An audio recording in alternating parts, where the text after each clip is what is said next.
Elle vivait comme une ombre dans sa propre maison, recevant les vieilles robes que ses cousines ne voulaient plus tandis qu'elle brillait de soie neuve.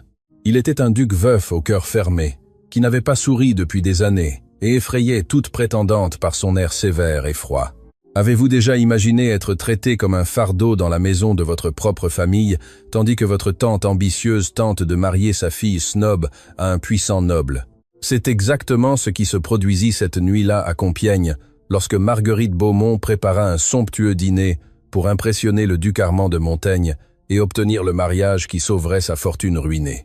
Marguerite n'imaginait pas que sa nièce Sophie Duval, enfermée dans sa chambre et interdite d'apparaître, était sur le point de tout changer. Car parfois le destin a des plans qu'aucune cruauté humaine ne peut empêcher, et le véritable amour trouve son chemin, même quand toutes les portes semblent fermées pour toujours. Cet après-midi agité, le manoir de Marguerite Beaumont à Compiègne bourdonnait de préparatifs frénétiques pour le dîner le plus important que cette famille recevrait de toute son histoire. Marguerite Beaumont, tante de Sophie, une femme amère de 45 ans qui avait détruit la fortune héritée du défunt marquis Octave de Valois par des dépenses insensées au fil des ans, criait des ordres aux domestiques, tandis que ses deux filles se préparaient à l'étage, avec une nervosité visible. Adèle, l'aînée de 19 ans, fille snob et cruelle comme sa mère, choisissait parmi 3 robes coûteuses achetées à crédit, spécialement pour cette nuit décisive. Léonie, la cadette de 15 ans, douce et gentille contrairement à sa mère et sa sœur, aidait Adèle, qui cassait des objets lorsqu'elle devenait trop anxieuse. Le duc Armand de Montaigne et son père Antoine viendraient dîner, et Marguerite misait tout sur cette unique occasion de réaliser le mariage entre Adèle et le duc, veuf, riche et puissant. Avant de poursuivre l'histoire d'aujourd'hui, je tiens à dire quelque chose de très important. Soyez les bienvenus sur la chaîne Amour et Romances d'époque.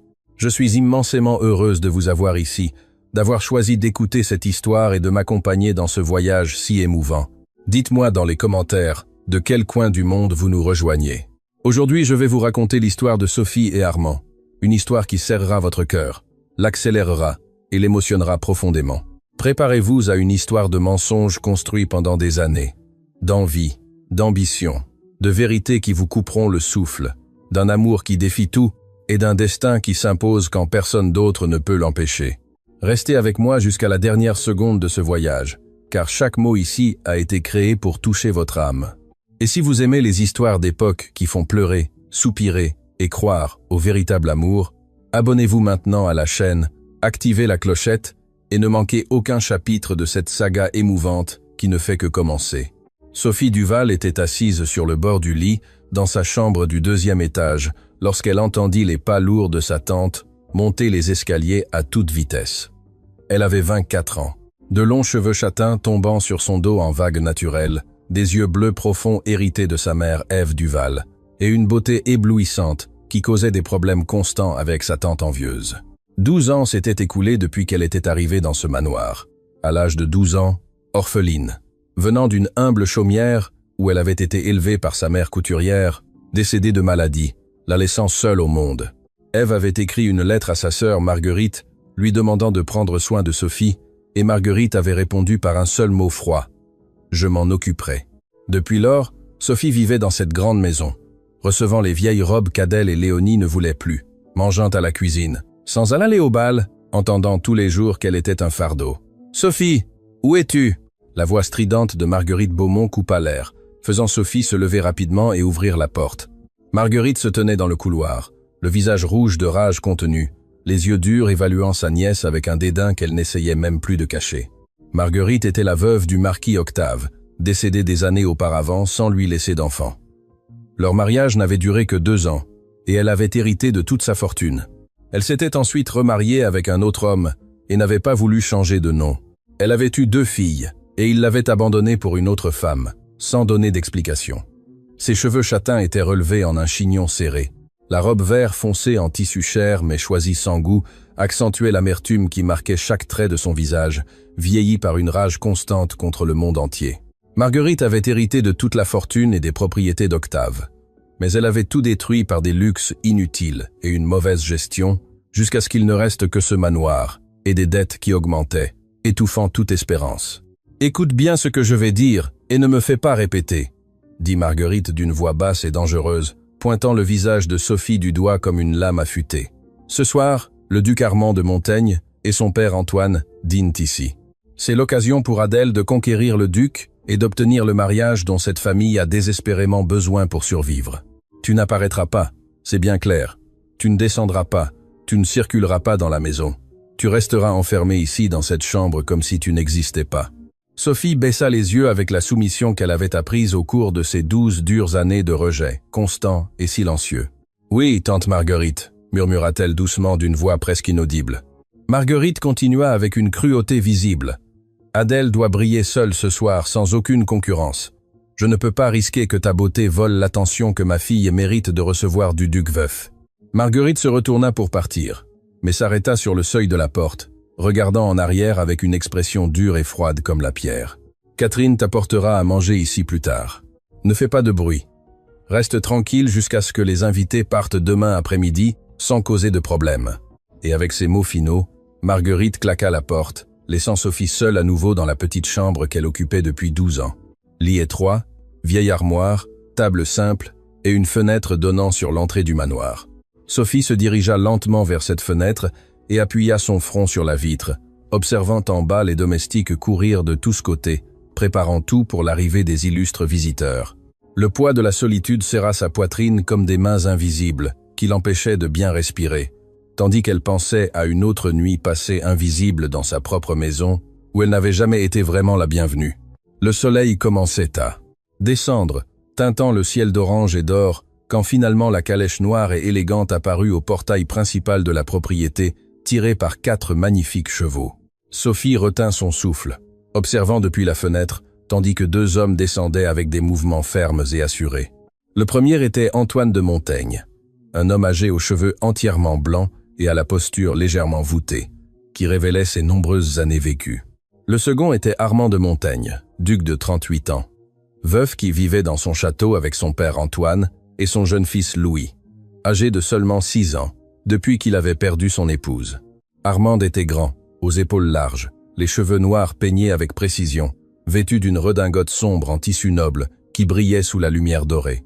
Sophie ne parvenait pas à voir son visage de cette distance, mais elle remarqua quelque chose dans sa posture rigide et ses épaules tendues. Il y avait de la froideur chez cet homme, un mur invisible autour de lui qui semblait repousser toute possibilité de véritable chaleur humaine. Marguerite apparut à la porte du manoir avec Adèle et Léonie à ses côtés, faisant des révérences exagérées tandis que les visiteurs s'approchaient. Adèle portait une robe rouge vin avec un décolleté généreux et une taille marquée que sa mère avait choisie pour souligner ses courbes, ses cheveux blonds relevés en boucles élaborées, ornés de fausses perles. Léonie portait une robe bleu clair, simple, qui correspondait à sa nature douce et gentille, ses cheveux châtains lâchés tombant sur ses épaules délicates. Sophie observa toute la scène comme si elle assistait à une pièce de théâtre à laquelle elle ne pourrait jamais participer. Elle vit Marguerite saluer Antoine avec des sourires faux et exagérés. Elle vit Adèle faire une révérence étudiée devant le duc qui ne sourit pas une seule fois. Elle vit Léonie saluer timidement puis baisser le regard avec la pudeur naturelle de ses 15 ans innocents. Tous entrèrent dans le manoir, disparaissant de sa vue, et Sophie resta là, debout, sentant une profonde solitude l'étreindre. Un léger coup à la porte la fit se retourner rapidement quelques minutes plus tard. « Sophie, c'est moi, Catherine. » La voix basse et douce qu'elle connaissait si bien se fit entendre. Sophie ouvrit, révélant Catherine Dubois, une domestique de 60 ans au visage bienveillant, marqué par les rides de ceux qui ont travaillé dur toute leur vie, mais n'ayant jamais perdu la capacité de sourire avec une sincérité authentique, et qui était devenue sa seule véritable amie dans cette maison de froideur constante. « Je t'ai apporté le dîner, ma chère, » dit Catherine en entrant avec un plateau couvert d'un linge blanc qu'elle posa sur la petite table, révélant une soupe chaude et fumante, du pain frais qui sentait encore le four, et un morceau généreux de fromage jaune. Sophie sourit avec gratitude pour cette gentillesse. « Merci, Catherine », murmura Sophie en prenant la main ridée de la domestique entre les siennes, avec une affection sincère qui venait du cœur. Catherine s'assit au bord du lit en soupirant profondément, et Sophie demanda à voix basse, pleine d'une curiosité qu'elle ne parvenait pas à dissimuler. « Comment se passe le dîner en bas ?» La domestique secoua la tête, avec l'expression de quelqu'un qui avait assisté à quelque chose d'assez inconfortable. « Ce duc ne sourit pas, Sophie. Il est assis à la grande table, le visage fermé comme la pierre, répondant par des mots courts, regardant son assiette comme s'il accomplissait une obligation insupportable qu'il préférerait éviter. Madame Marguerite est nerveuse, elle bouge sur sa chaise. Mademoiselle Adèle essaye de converser, mais il la regarde à peine. Seul Monsieur Antoine est poli et converse avec tout le monde. Sophie ressentit une étrange curiosité pour cet homme froid qui portait tant de tristesse visible. Catherine se leva en lissant son tablier avec ses mains durcies par le travail. « Je dois y retourner avant qu'on ne me cherche et ne remarque mon absence. Mange tout, Sophie, et essaye de te reposer malgré tout ce qui se passe en bas. » Elle sortit en fermant doucement la porte, laissant Sophie seule à nouveau, avec des pensées confuses sur le duc mystérieux qui dînait en bas, tandis qu'elle restait invisible à l'étage comme un fantôme oublié. Sophie mangea lentement, savourant chaque cuillerée de soupe chaude qui réchauffait non seulement son corps fatigué, mais aussi son cœur blessé par des années de rejet constant. Pendant ce temps, en bas, des conversations se déroulaient, changeant des destins qu'elle ne pouvait encore ni imaginer ni prévoir dans ce moment de solitude silencieuse qu'elle connaissait si bien depuis qu'elle était arrivée dans ce grand manoir 12 ans auparavant, n'ayant qu'une vieille valise et des espoirs qui s'étaient éteints peu à peu.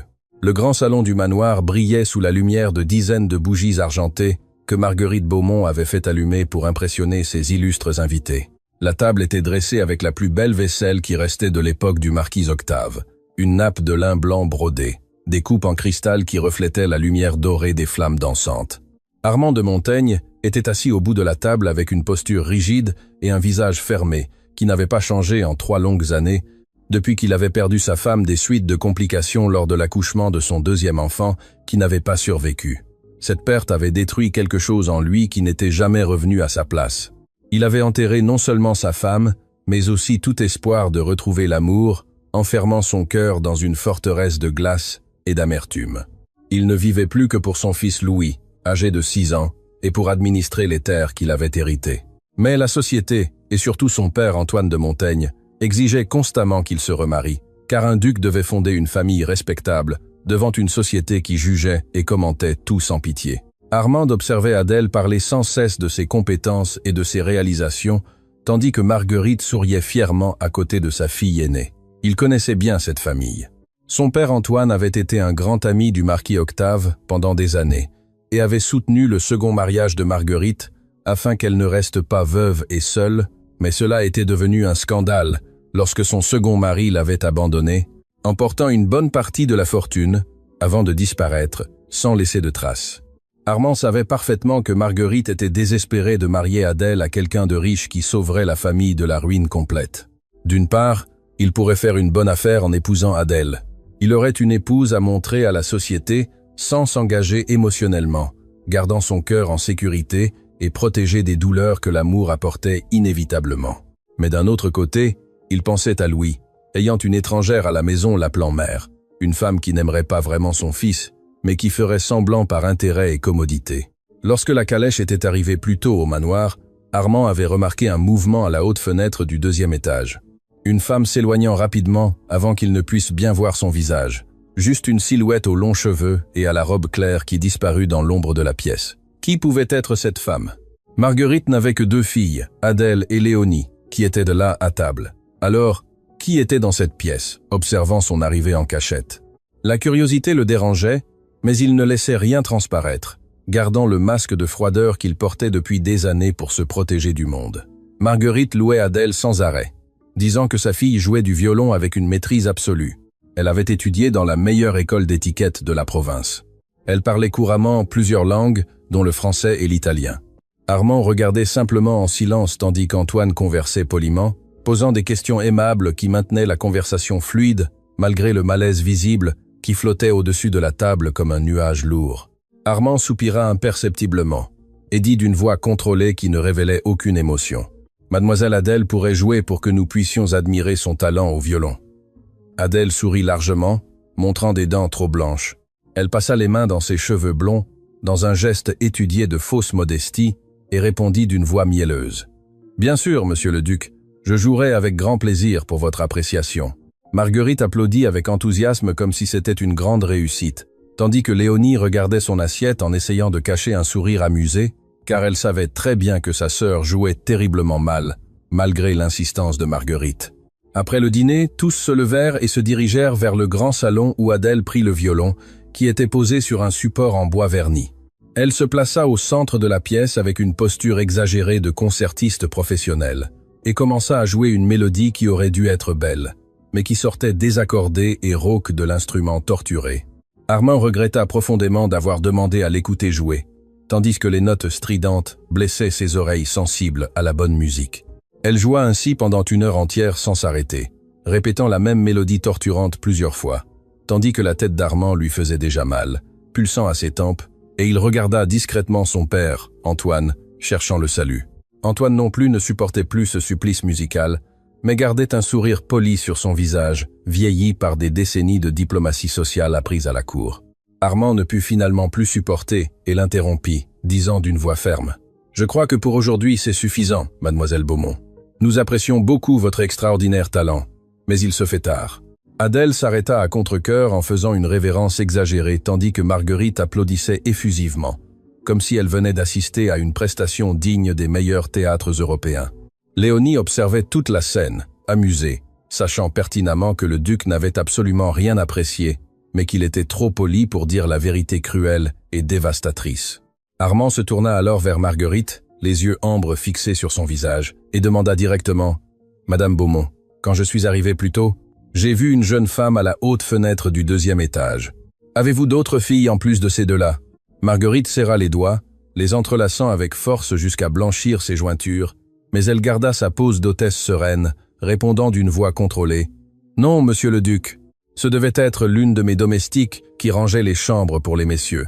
Mes uniques filles sont ici, Adèle et Léonie. » Mais Marguerite savait parfaitement qu'il avait vu Sophie à la fenêtre, malgré le fait qu'elle avait tant demandé à sa nièce de rester cachée, loin des regards des visiteurs importants. Marguerite savait que la beauté de Sophie était incontestable et éblouissante. Ce n'est pas qu'Adèle était laide, mais Sophie était différente. Elle avait quelque chose de spécial dans ses yeux bleus profonds et dans ses longs cheveux châtains qui attiraient l'attention partout où elle se trouvait. Elle devait éloigner Sophie du duc à tout prix pour qu'Adèle ait une réelle chance de le conquérir sans une compétition impossible à gagner. Marguerite demanda aux domestiques d'accompagner Antoine et Armand à leur chambre préparée au 2e étage, afin qu'ils se reposent du long voyage. Dès que les portes se refermèrent derrière les visiteurs, Marguerite monta les escaliers rapidement, la rage bouillonnant dans sa poitrine, et frappa à la porte de la chambre de Sophie avec une force brutale qui fit trembler le bois. Sophie ouvrit, effrayée, et Marguerite entra en la poussant à l'intérieur. « Je t'ai demandé de rester loin de la fenêtre. Le duc t'a vu. » Sophie recula en s'excusant d'une voix tremblante. « Pardon, tante Marguerite, je voulais juste voir qui arrivait. Je n'ai pas pensé qu'il regarderait en haut. » Marguerite pointa le visage de sa nièce du doigt, les yeux brûlants de fureur contenue. « Je lui ai dit que tu étais une domestique dans cette maison. Si tu ruines le mariage d'Adèle, je te jette dehors. C'est bien clair? Et tu resteras enfermée ici jusqu'à leur départ demain sans sortir pour rien au monde. » Sophie fit un pas vers sa tante, les mains tendues, suppliante. « Tante, s'il vous plaît, je me cacherai. Je jure que je n'apparaîtrai nulle part où il pourrait me voir. » Marguerite regarda Sophie avec un mépris froid et dit d'une voix coupante. « Tu m'as déçue, Sophie. » Elle sortit en claquant la porte et tourna la clé dans la serrure, laissant sa nièce enfermée dans la chambre. Sophie resta immobile au milieu de la pièce, ressentant une profonde lassitude de cette vie d'humiliation constante et de rejet qui ne prenait jamais fin, peu importe ses efforts pour plaire. Mais grâce à Catherine, elle avait une copie de la clé cachée sous le matelas. La domestique amie la lui avait donnée quelques années auparavant. Justement pour des moments comme celui-ci, quand Marguerite l'enfermait dans sa chambre en guise de punition, Sophie attendit que le silence complet de la nuit descende sur le manoir. Elle entendit les derniers pas des domestiques s'en allant dormir. Elle attendit 1 heure de plus, jusqu'à avoir l'absolue certitude que tous dormaient profondément. Alors elle prit la clé cachée, ouvrit la porte doucement, sans faire de bruit, et sortit pieds nus dans les couloirs sombres, car elle avait désespérément besoin d'air pur avant de s'étouffer complètement dans cette petite chambre étouffante. Sophie descendit les escaliers sur la pointe des pieds, retenant son souffle à chaque marche qui craquait doucement sous ses pieds nus. Elle traversa la cuisine silencieuse, ouvrit la porte arrière donnant sur l'immense jardin et respira enfin profondément, sentant l'air nocturne emplir ses poumons d'un immense soulagement. La pleine lune éclairait tout d'une lumière argentée qui transformait le jardin en un décor de rêve magique. Les rosiers se balançaient doucement. L'arôme de jasmin parfumait l'air. Le son lointain des grillons créait une mélodie naturelle bien plus belle que le violon torturé d'Adèle. Sophie marcha lentement le long du sentier de pierre, profitant de cette paix rare et précieuse, ses cheveux châtains lâchés tombant sur son dos, sa simple robe de coton clair frôlant ses jambes nues. Elle était si absorbée par cette liberté temporaire qu'elle ne perçut pas les pas lourds derrière elle. Jusqu'à ce qu'une voix grave et masculine coupe le silence, faisant s'emballer son cœur. « Bonsoir, mademoiselle ». Sophie se retourna rapidement et resta complètement paralysée en voyant qui se tenait à quelques pas d'elle, l'observant avec des yeux ambres curieux qui brillaient sous la lumière argentée de la pleine lune. Armand de Montaigne, le duc veuf, se tenait là dans le jardin, vêtu d'une simple chemise blanche en lin, ouverte au col, et d'un pantalon sombre, les cheveux noirs légèrement ébouriffés, comme s'il venait de se réveiller ou ne parvenait pas à bien dormir. Il l'observait avec une intensité qui la fit trembler, non pas de peur, mais de quelque chose de différent qu'elle ne parvenait pas à identifier. Ses yeux parcouraient son visage éclairé par la lune, ses longs cheveux lâchés, ses pieds nus, sa simple robe qui révélait des courbes douces. Sophie resta sans voix, en réalisant que cette rencontre nocturne inattendue était sur le point de tout changer entre eux, d'une manière qu'aucun des deux ne pouvait prévoir ni contrôler à ce moment-là, suspendus sous les étoiles brillantes et la lune comme témoin silencieux. Sophie resta paralysée sous la lumière argentée de la pleine lune, regardant le duc Armand de Montaigne, qui se tenait à quelques pas d'elle dans le jardin silencieux, avec une expression curieuse dans ses yeux ambres qui brillaient intensément. Il fit un pas dans sa direction, faisant Sophie reculer instinctivement comme un animal effrayé, prêt à fuir à tout moment, si nécessaire. Armand perçut le mouvement et s'arrêta, levant les mains dans un geste de paix pour la rassurer. « Il est dangereux qu'une femme soit seule à cette heure de la nuit dans le jardin. Mademoiselle, n'avez-vous pas peur ?» Sophie respira profondément, essayant de calmer son cœur battant, et répondit d'une voix douce mais ferme. « C'est sûr ici, monsieur. Je connais bien cet endroit. » Armand inclina la tête, l'observant avec une attention qui la mettait mal à l'aise.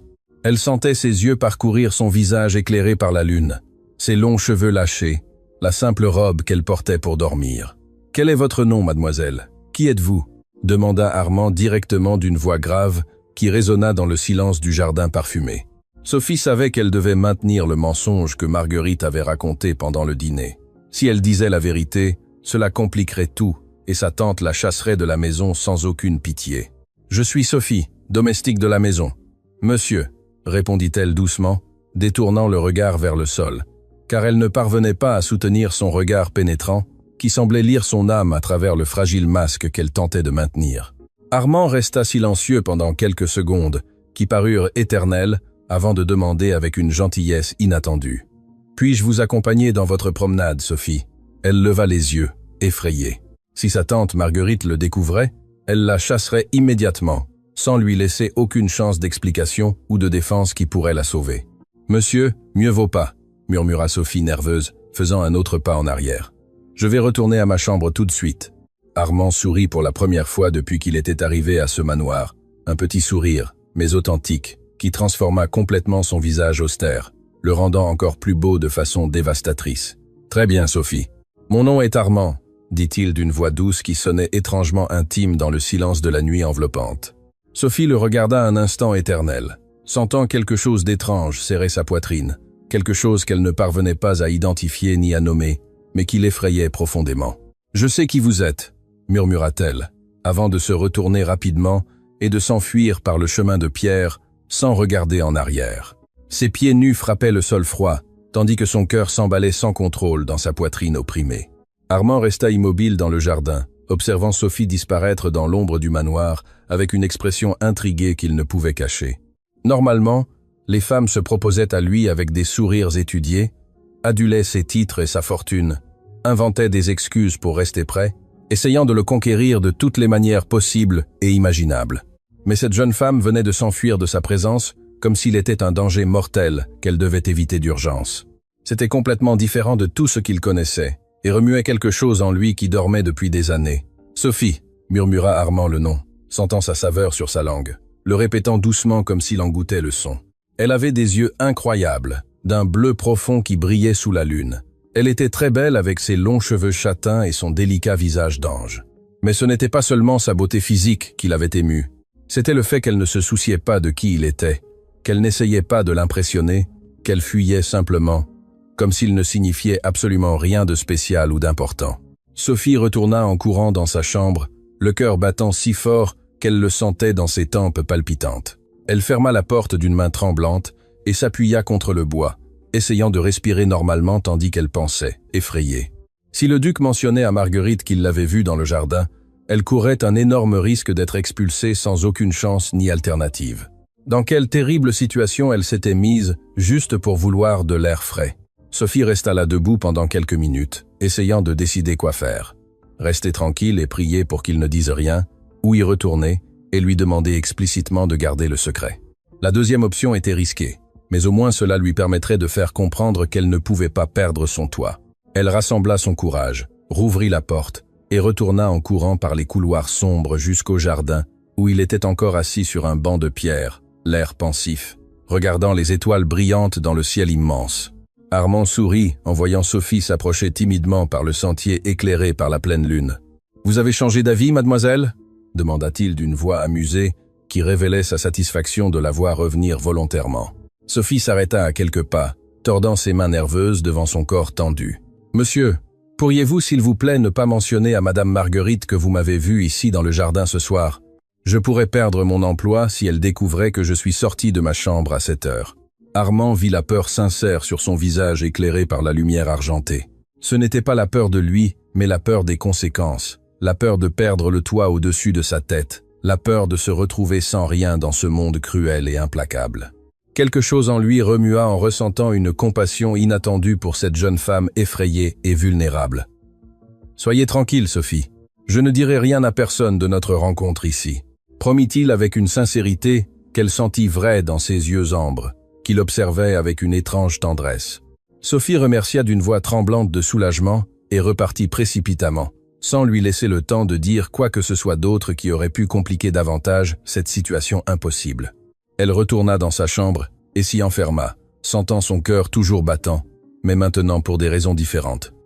Elle avait été extasiée par sa beauté, par ce sourire qui transformait son visage austère en quelque chose de dévastateur et de beau. Ses yeux qui l'avaient regardé avec une attention qui l'avait fait se sentir vraiment vus pour la première fois depuis des années. Mais il était là pour devenir le mari d'Adèle, sa cousine. Et Sophie resterait bien silencieuse jusqu'à ce que tout soit résolu, car elle ne pouvait pas risquer de perdre le seul foyer qu'elle avait, même en étant traitée comme inférieure et comme un poids indésirable.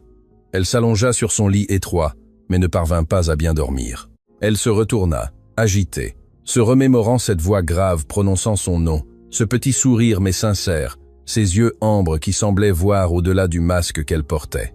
Le lendemain matin, pendant le petit déjeuner, Adèle invita Armand à une promenade à cheval dans les champs de la propriété, disant que Léonie les accompagnerait également pour qu'ils ne restent pas seuls, ce qui causerait un scandale inutile. Armand accepta l'invitation avec politesse, mais sans enthousiasme visible. Il accepta parce qu'on l'attendait de lui en tant qu'invité et prétendant potentiel, non pas parce qu'il voulait réellement passer du temps avec Adèle, qui parlait sans arrêt de sujets creux qui ne l'intéressaient en rien. Avant de partir à cheval, Léonie monta rapidement dans la chambre de Sophie au 2e étage et frappa à la porte qui était encore fermée de l'extérieur avec la clé que Marguerite avait tournée la veille. Léonie savait que sa cousine avait une copie de la clé cachée sous le matelas. Catherine avait révélé ce secret à Léonie, lui demandant de prendre soin de Sophie quand cela était possible, car sa mère était trop cruelle envers sa nièce orpheline. Sophie entendit le léger coup et reconnut le schéma. 3 coups rapides suivis de 2 lents que Léonie utilisait pour s'identifier. Sophie ouvrit la porte doucement et la révéla. Léonie se tenant dans le couloir, tenant un petit plateau avec du pain frais fumant et une tasse de lait encore chaud. « Je savais que maman te laisserait sans petit déjeuner en guise de punition », dit Léonie en entrant rapidement et en refermant la porte derrière elle, avec soin pour ne pas faire de bruit qui alerterait quelqu'un. « Catherine m'a dit qu'elle t'avait enfermé ici, hier soir, après que les invités soient allés dormir. » Sophie prit le plateau avec une immense gratitude. Ces petites bontés de Léonie et Catherine étaient tout ce qui la maintenait saine d'esprit dans cette maison de cruauté constante. Sophie raconta la raison de la punition, expliquant que Marguerite l'avait vue à la fenêtre quand le duc était arrivé, malgré son ordre de rester caché loin de tout regard. Léonie sourit, avec la malice innocente de ses 15 ans. « Mais maman sait que tu es jolie, Sophie, beaucoup plus jolie qu'Adèle, en toute sincérité. Si le duc te voyait vraiment, il s'agenouillerait à tes pieds en te suppliant de l'épouser. » Sophie sourit, mais réprimanda sa jeune cousine d'une voix douce. « Laisse ça, Léonie. Il est venu ici pour épouser ta sœur Adèle. Et il en sera ainsi. » Léonie fit la moue, disant qu'elle trouvait injuste qu'Adèle obtienne toujours tout simplement parce qu'elle était l'aînée et la favorite de leur mère ambitieuse. Puis elle raconta, animée. « Je vais monter à cheval avec eux maintenant. Adèle a invité le duc et maman a insisté pour que j'accompagne pour maintenir les apparences. » Sophie hocha la tête en mordant lentement le pain, mais alors quelque chose en elle la poussa à avouer ce qui s'était passé la nuit précédente. Peut-être avait-elle besoin de partager ce secret avec quelqu'un avant qu'il n'éclate dans sa poitrine opprimée. « Je l'ai vu hier soir dans le jardin », murmura Sophie doucement, regardant ses mains. « Je sortais marcher et il était là aussi, seul. » Léonie ouvrit les yeux, surprise, sur le point de poser 1000 questions quand une voix froide et furieuse retentit derrière elle, les faisant toutes les deux se figer d'une terreur absolue. « Qu'as-tu fait, Sophie ?» Marguerite Beaumont se tenait sur le seuil de la porte que Léonie avait oublié de refermer à la hâte. Ses yeux brûlaient de rage tandis qu'elle traitait ce qu'elle venait d'entendre sa nièce avouer à sa fille cadette. Sophie sursauta, sentant son sang se glacer dans ses veines. Léonie devint également pâle comme un linge, regardant de sa mère à sa cousine avec la peur de ce qui allait suivre. Marguerite entra dans la pièce, refermant la porte derrière elle avec un calme dangereux qui était pire que les cris. Ce calme glacial qui précédait les tempêtes les plus dévastatrices et cruelles. Elle se tourna vers Léonie d'une voix contrôlée. « Léonie, accompagne ta sœur et le duc à la promenade à cheval tout de suite. Sophie et moi allons avoir une conversation privée très sérieuse. » Léonie hésita, regardant Sophie avec pitié dans les yeux. Mais Sophie fit un petit signe de tête, lui indiquant qu'elle devait obéir et partir, avant que sa mère ne s'enrage encore plus contre elles deux. Léonie sortit rapidement en fermant la porte, laissant Sophie seule avec Marguerite, dont l'expression promettait de terribles conséquences à venir, sans pitié ni aucune miséricorde. Marguerite Beaumont arpenta la pièce à pas lents et pensif, jusqu'à s'arrêter devant la fenêtre qui donnait sur la façade du manoir. Elle posa ses mains sur le rebord en bois et resta à observer jusqu'à voir le duc Armand de Montaigne monté sur un magnifique cheval brun, à côté d'Adèle et Léonie quelques mètres derrière, accompagné de 2 domestiques que Marguerite avait ordonné de les suivre pour maintenir les apparences appropriées devant la société qui jugeait tout. Les chevaux partirent au trot lent sur le chemin de terre qui menait au champ ouvert de la propriété, tandis que Marguerite calculait mentalement combien de temps elle avait avant qu'ils ne reviennent pour le déjeuner. Antoine de Montaigne était resté dans sa chambre pour se reposer, alors Marguerite avait au moins jusqu'à midi pour résoudre définitivement son problème croissant avec Sophie, sans témoin gênant, qui pourrait remettre en question ses décisions en tant que maîtresse de cette maison. Marguerite se retourna lentement, faisant face à Sophie, qui restait debout au milieu de la pièce, l'air effrayé de celle qui savait que quelque chose de terrible était sur le point de se produire sans pouvoir l'éviter. « Raconte-moi exactement ce qui s'est passé hier soir dans le jardin avec le duc », ordonna Marguerite d'une voix froide et contrôlée, qui était bien plus terrifiante que ses habituels cris hystériques. Sophie respira profondément, essayant de calmer son cœur battant, et raconta tout sans rien omettre. Elle dit qu'elle était sortie se promener parce qu'elle étouffait dans la chambre fermée, qu'elle avait trouvé le duc dans le jardin, qu'il lui avait demandé qui elle était, et qu'elle avait confirmé être une domestique de la maison, comme Marguerite l'avait dit pendant le dîner, pour protéger le mensonge nécessaire. Marguerite croisa les bras sur sa poitrine, plissant les yeux. « Alors il t'a invité à te promener avec lui. » Sophie acquiesça. « Oui, il l'a fait. Mais au même instant, j'ai refusé et suis rentré directement dans ma chambre sans accepter son invitation. » Marguerite soupira profondément, émettant un son entre la lassitude et une décision finale, sans possibilité de retour en arrière. Elle se dirigea vers la vieille armoire de Sophie et en ouvrit les portes d'un mouvement brusque qui fit craquer le bois avec force. « Fais tes affaires tout de suite, Sophie. » Les mots tombèrent comme des pierres lourdes dans le silence tendu de la pièce, tandis que Sophie sentait le poids dévastateur de tout cela s'effondrer sur elle comme une avalanche inévitable et cruelle. « Mais tante, je n'ai nulle part où aller, » murmura Sophie, la voix brisée par l'émotion qu'elle tentait en vain de contrôler. Marguerite ne la regarda pas, gardant le dos tourné tandis qu'elle commençait à sortir de vieilles robes de l'armoire. « Je ne veux aucun scandale dans cette maison. Monsieur Antoine dort encore, et je ne veux pas le réveiller avec des confusions inutiles.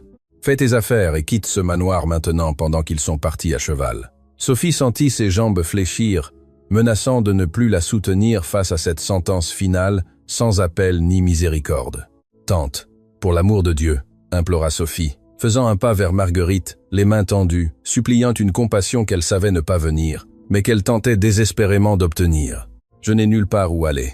Laisse-moi dormir dans l'écurie avec les chevaux. Je te jure que le duc ne me regardera plus jamais en face. Je me cacherai. » Marguerite se retourna brusquement, faisant face à sa nièce avec des yeux qui brûlaient d'une rage ancienne et d'un ressentiment accumulé pendant des années, gardé dans sa poitrine amère. « Sophie, tant que tu seras dans cette maison, Adèle sera constamment éclipsée par toi, sans aucune possibilité de briller seule. Il en fut ainsi avec ta mère, Ève, et moi quand nous étions jeunes. Tous la regardaient, tous admiraient, Ève, et moi j'étais oublié comme une ombre invisible sans aucune importance. » La voix de Marguerite trembla, révélant une vieille douleur qui n'avait jamais vraiment cicatrisé malgré les années. « Mais j'ai réussi à épouser Octave, qui était un marquis riche et respecté, et il m'a choisi, moi, pas Ève. » Continua Marguerite d'une voix qui mêlait un triomphe amer et une rage croissante. « Et ta mère, Ève, est tombée enceinte de toi sans être mariée, et t'a élevée seule dans cette misérable chaumière, loin de tout et de tous. Ta mère est devenue une femme perdue aux yeux de la société qui l'a jugée sans pitié, tandis que moi, j'ai réussi à m'en sortir grâce à mon mariage avantageux. » Sophie sentit chaque mot coupé comme des lames aiguisées, rouvrant d'anciennes blessures sur la mère qu'elle avait tant aimée et perdue trop tôt.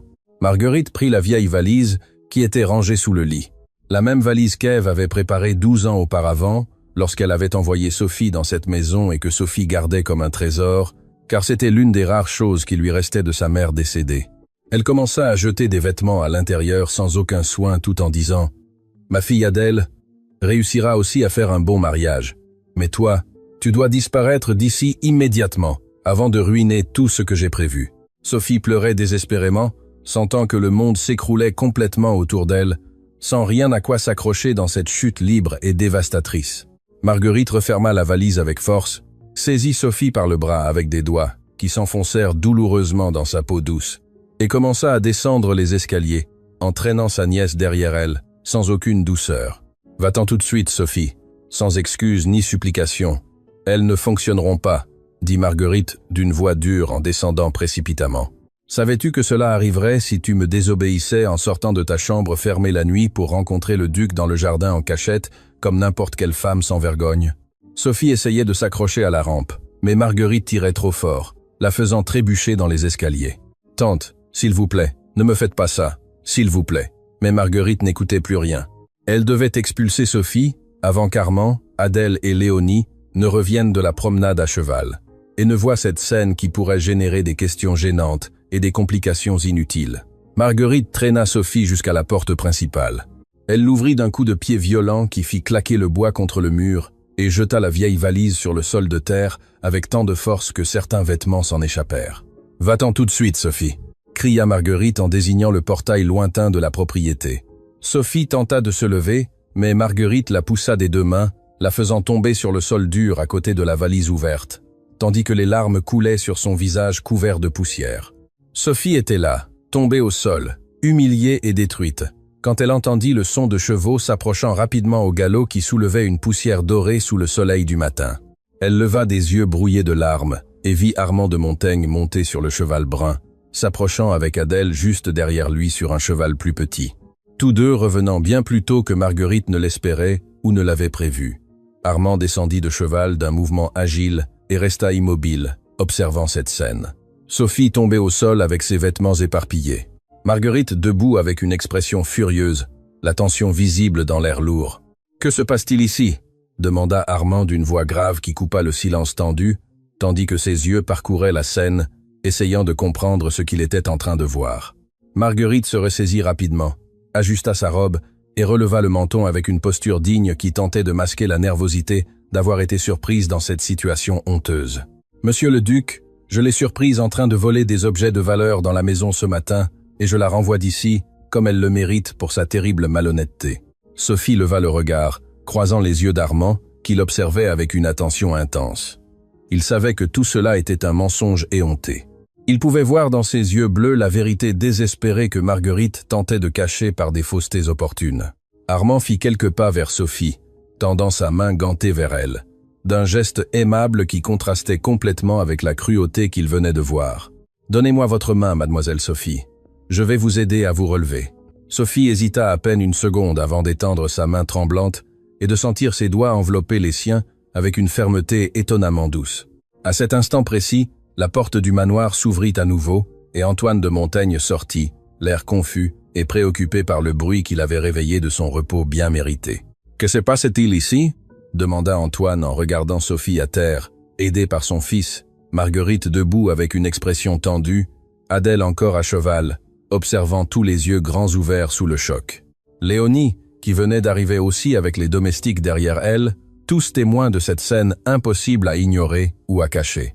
Armand aida Sophie à se lever avec soin jusqu'à ce qu'elle soit debout, un peu chancelante, gardant sa main dans les siennes quelques secondes de plus que nécessaire, la regardant profondément dans ses yeux bleus encore brillants de larmes non versées qui s'obstinaient à ne pas couler malgré la douleur visible qu'elle portait. Puis il se tourna vers Marguerite, sans lâcher complètement la main de Sophie, sa voix sortant froide et dure comme de l'acier trempé. « Madame Beaumont, je voudrais que vous m'expliquiez exactement ce qui se passe ici en ce moment, sans mensonges ni omissions opportunes. » Le monde de Marguerite s'effondra à cet instant, devant les yeux de tous ceux qui assistaient à cette scène impossible à cacher ou à défaire maintenant qu'elle était exposée à la lumière claire du jour.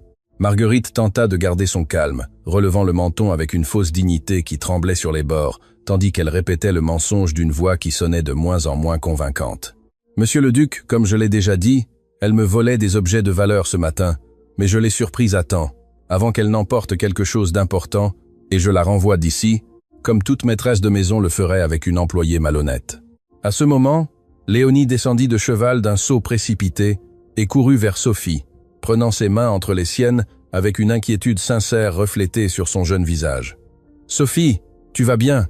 Es-tu blessée ?» Sophie regarda Léonie avec une immense gratitude pour cette gentillesse au milieu de tant de cruauté et répondit d'une voix brisée. « Je vais bien, Léonie, ne t'inquiète pas pour moi. » Adèle observait, perdue, toute cette scène, essayant de comprendre le fait incompréhensible que son futur mari, le duc riche et puissant qui aurait dû être à ses côtés, prenait parti pour sa méprisable cousine, qui aurait dû être invisible et oubliée comme elle l'avait toujours été au cours de ces 12 années. Adèle descendit de cheval avec des mouvements raides de rage contenue et s'approcha de sa mère, se plaçant à ses côtés en signe d'union familiale contre la menace que Sophie représentait pour ses plans ambitieux. Elle se tourna vers le duc d'une voix aigre, qui se voulait indignée et vertueuse. « C'est une voleuse, monsieur le duc. Ma mère fait ce qu'il faut en la chassant de cette propriété avant qu'elle ne vole d'autres objets de valeur qui ne lui appartiennent pas. » Armand respira profondément, contrôlant l'irritation croissante qui bouillonnait dangereusement dans sa poitrine opprimée, et demanda en regardant directement Marguerite avec des yeux ambres qui brûlaient d'une froide colère. « Madame Beaumont, allez-vous me donner une réponse honnête ou non sur ce qui se passe réellement ici ?» Le duc se tourna alors vers Sophie, qui restait aux côtés de Léonie, essayant de ramasser ses vêtements éparpillés avec des mains qui tremblaient visiblement de nervosité et de peur de ce qui allait suivre. « Sophie, ce qu'elle dit est-il vrai ?» demanda Armand d'une voix douce qui contrastait complètement avec le ton dur qu'il avait utilisé avec Marguerite quelques secondes auparavant. Sophie regarda Marguerite, voyant la menace silencieuse dans les yeux de sa tante. Puis elle regarda Adèle, qui l'observait avec une haine pure et distillée sur son visage tordu de rage, et finalement décida qu'elle n'avait plus rien à perdre dans cette situation impossible, qui était détruite au-delà de toute réparation. Elle se baissa pour ramasser le reste de ses affaires, les rangeant dans la vieille valise, et dit d'une voix lasse de porter tant de mensonges et d'humiliations pendant des années. « Je partirai, monsieur le duc. Vous n'avez pas à vous inquiéter pour moi. Je quitterai cette propriété tout de suite. » Armand fit 2 pas rapides vers elle, et lui prit le bras avec une fermeté douce qui l'empêcha de continuer à ramasser ses vêtements. Il fit en sorte que Sophie se lève lentement jusqu'à ce qu'elle se tienne devant lui, tandis qu'il la regardait profondément dans ses yeux bleus, encore brillants de larmes non versées, qui s'obstinaient à ne pas couler, malgré la douleur visible qu'elle portait. « Sophie, dis-moi exactement ce qui s'est passé ici sans mensonge, » ordonna Armand. Mais sa voix ressemblait plus à une douce supplication qu'à un ordre autoritaire.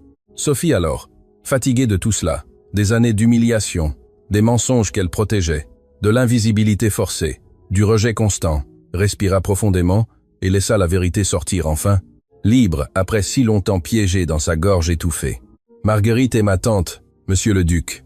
Je ne suis pas seulement une domestique, comme elle vous l'a dit hier soir pendant le dîner, et je ne vole absolument rien de cette maison qui m'a accueilli quand je suis devenue orpheline il y a 12 ans. Elle me chasse parce que je me suis échappé de la chambre où elle m'a enfermé hier soir, continua Sophie d'une voix qui gagnait en force à chaque mot prononcé, tandis qu'elle sentait quelque chose en elle se libérer enfin. Elle m'a enfermée, parce que vous m'avez vu par la fenêtre quand vous êtes arrivé. Et elle ne voulait pas que j'apparaisse pour ne pas gêner ses plans de marier ma cousine Adèle avec vous. Mais je me suis échappé la nuit en utilisant une clé supplémentaire que j'ai cachée parce que j'avais besoin d'air pur avant de m'étouffer complètement dans cette petite chambre. Et c'est alors que je vous ai trouvé dans le jardin, marchant seul également. C'est pourquoi elle me chasse maintenant, parce qu'elle croit que je vais ruiner le mariage arrangé avec ma cousine Adèle et attirer une attention qui devrait être entièrement concentrée sur sa fille. Marguerite devint rouge de fureur absolue en entendant chaque mot de cette confession publique qui détruisait tous ses mensonges soigneusement construits, puis devint pâle soudainement en réalisant la gravité de la situation qui lui avait complètement échappé. « Duc, c'est une terrible menteuse !» cria presque Marguerite en faisant un pas en avant, les mains tendues dans une supplication désespérée. « Ne croyez rien de ce que cette jeune femme méprisable vous dit. C'est la fille de ma sœur Ève, qui est morte pauvre et déshonorée. Je l'ai accueillie par charité chrétienne quand elle est devenue orpheline. Mais elle a toujours été problématique et inventé des histoires absurdes pour causer des problèmes. » Armand regarda Marguerite avec une expression de profond dégoût qu'il ne pouvait plus cacher. Puis il regarda Adèle, qui restait aux côtés de sa mère, le visage tordu de rage et d'humiliation, et se tourna alors vers son père Antoine, qui observait tout avec une expression grave, comprenant parfaitement ce qui se passait là ce matin gâché. Antoine connaissait profondément son fils après 38 ans vécus ensemble. Il savait exactement ce qu'Armand pensait en ne faisant que regarder ses yeux. Il savait qu'il avait pris une décision finale et irrévocable concernant toute cette situation. Antoine s'approcha lentement de son fils et posa sa main sur son épaule dans un geste de soutien silencieux avant de se retourner pour faire face à Marguerite, avec des yeux qui portaient des décennies de sagesse et d'expérience, traitant avec des personnes fausses et cruelles. « Madame Beaumont, nous sommes profondément déçus de voir le traitement terrible que vous infligez à votre propre nièce orpheline, qui devrait être sous votre protection et vos soins familiaux, » dit Antoine d'une voix ferme qui résonna dans le silence tendu. « Nous retournerons chez nous à l'instant même, sans poursuivre cette visite qui a complètement perdu son objectif initial. » Il se tourna vers les domestiques qui avaient accompagné la promenade à cheval et ordonna avec l'autorité de quelqu'un habitué à être obéi sans question. « Apportez immédiatement nos affaires de la maison et préparez la calèche pour partir dans 5 minutes sans retard. » Marguerite s'approcha, désespérée, trébuchant presque sur sa longue jupe, tandis que ses mains tendaient dans l'air dans une tentative pathétique de s'accrocher à quelque chose qui était déjà perdu pour toujours. « Duc, s'il vous plaît, attendez. Vous ne pouvez pas écouter cette femme menteuse qui a inventé tout cela pour causer des problèmes. » Mais Armand n'écoutait plus rien de ce que disait Marguerite. Il prit la vieille valise de Sophie du sol où elle l'avait laissée et se dirigea vers l'élégante calèche que les domestiques avaient rapidement apportée, plaçant les bagages à l'intérieur avec soin avant de se retourner et de tendre sa main gantée vers Sophie dans une invitation silencieuse, mais claire, comme le cristal transparent. « Mademoiselle vient avec moi maintenant, » dit Armand. Non pas comme une question, mais comme une affirmation douce qui n'acceptait ni refus ni hésitation de sa part. Sophie regarda cette main tendue, sentant son cœur s'emballer dans sa poitrine opprimée tandis qu'elle traitait ce qui se passait. Il la sortait de là, la sauvait de l'expulsion cruelle, lui offrant une protection alors qu'elle n'avait absolument rien ni personne dans ce monde immense et terrifiant. Sophie se tourna vers Léonie et serra fort sa jeune cousine dans ses bras, sentant que les larmes coulaient enfin sur son visage, tandis qu'elle lui chuchotait à l'oreille. « Prends soin de toi, Léonie. Tu es bonne et douce. Ne change jamais. » Léonie pleura aussi, serrant Sophie fort avant de la lâcher à contre-cœur.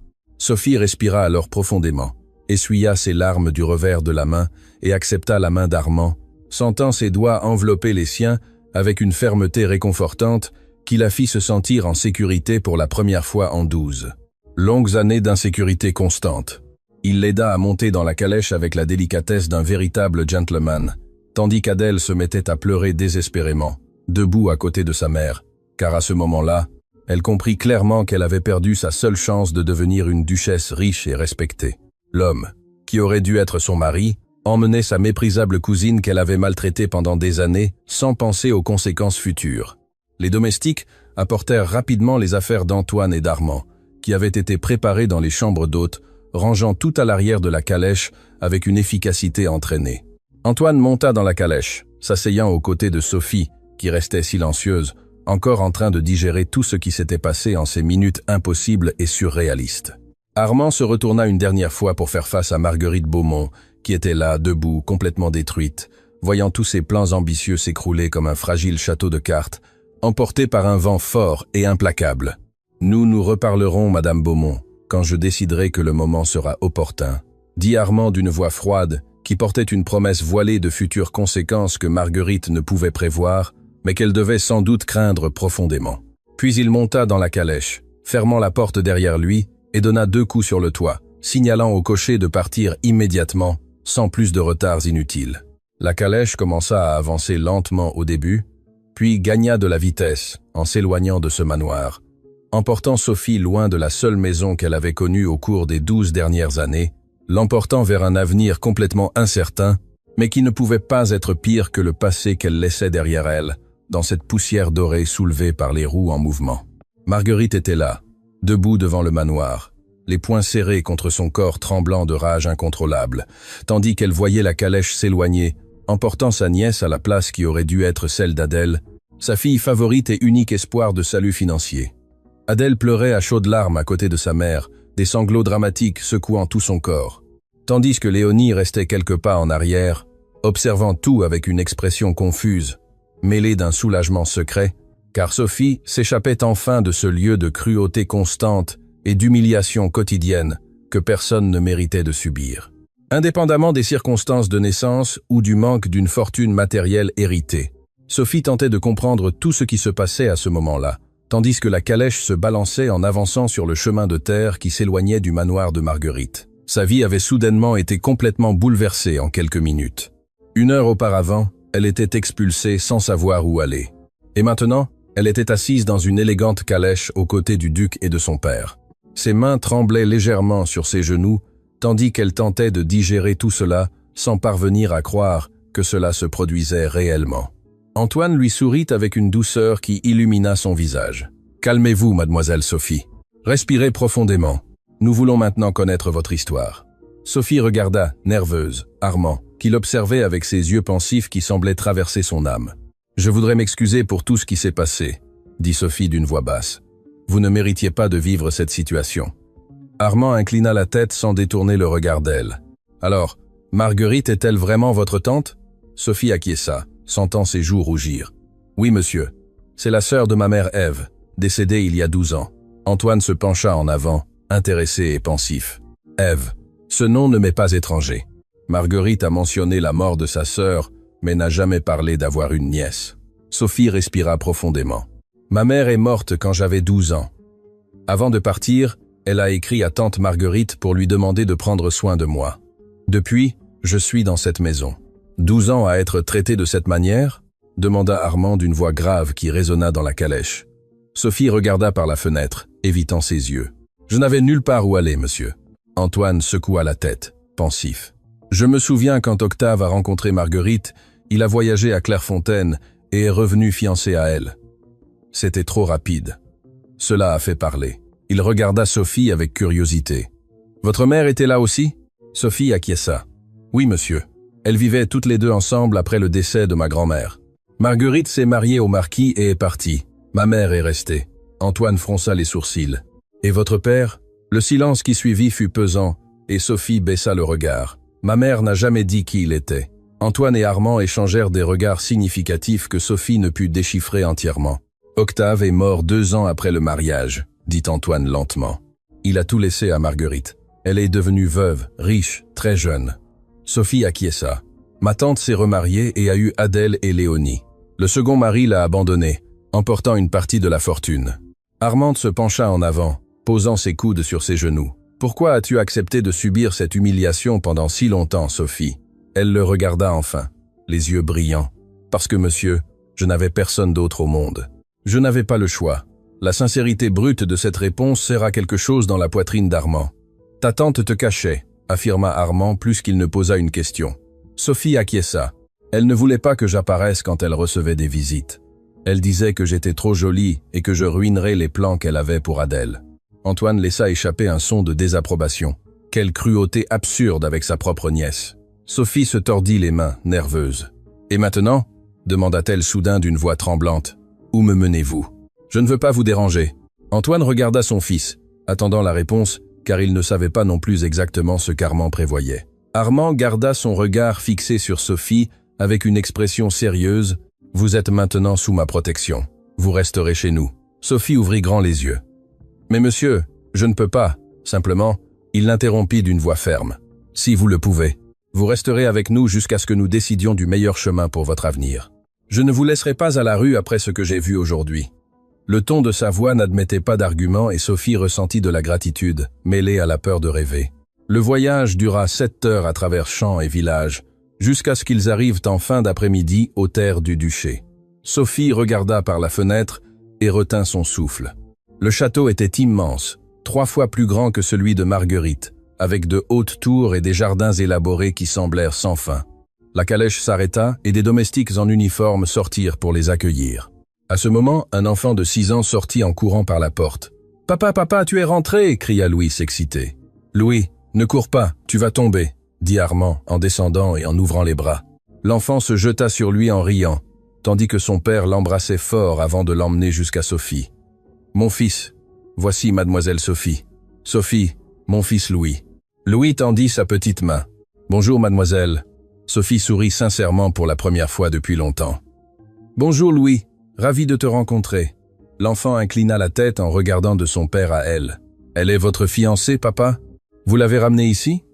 Armand sourit en secouant la tête. « Non, mon fils. Sophie est notre invitée spéciale. » À ce moment, une dame d'une 60aine d'années arriva, essoufflée. « Pardon, monsieur, je n'ai pas réussi à l'arrêter. » C'était Madame Rose, qui s'occupait de Louis. Armand fit un geste tranquille. « C'est bon, Rose. Accompagnez mademoiselle Sophie à l'une de nos chambres d'amis. Assurez-vous qu'elle ait tout ce dont elle a besoin. » Rose fit une révérence en souriant. « Bien sûr, monsieur. Mademoiselle Sophie, suivez-moi, s'il vous plaît. » Sophie franchit la porte principale, se sentant petite devant cette grandeur impressionnante. Le vestibule était immense, avec un sol en marbre blanc, un double escalier en bois sombre sculpté, des lustres de cristal suspendus au haut plafond, réfléchissant la lumière dans toute la pièce.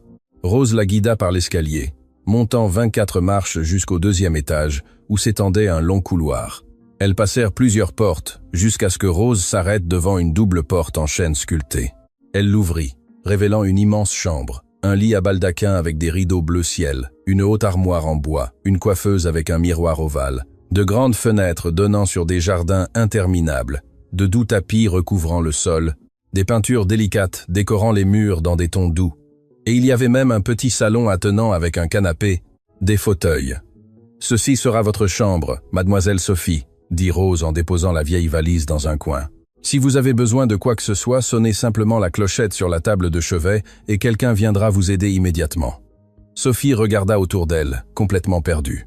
Cette chambre, à elle seule, était plus grande que toute la chaumière où elle était née. Les rideaux de soie se déplaçaient doucement avec la brise qui entrait par les fenêtres ouvertes, apportant l'arôme des fleurs du jardin. Il y avait une cuvette en porcelaine blanche avec de l'eau propre et des serviettes brodées, des savons parfumés, même un peignoir doux accroché à un crochet doré.